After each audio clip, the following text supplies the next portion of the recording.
Ako si Maria Clara de los Santos at ako'y madalas ding tawaging Clarita.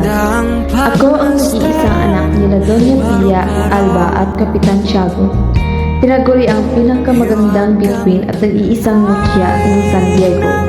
Ako ay may katangiang mahinhin, maganda, masunurin, mapagmahal at kilala bilang may kalinisang puri. Bilang isang babae, ako ay madalas din niya ilalarawan bilang isang mestiza. Bilog ang mga mata at ito ay marahil ang naging kamantayan ng kagandahan sa Pilipinas.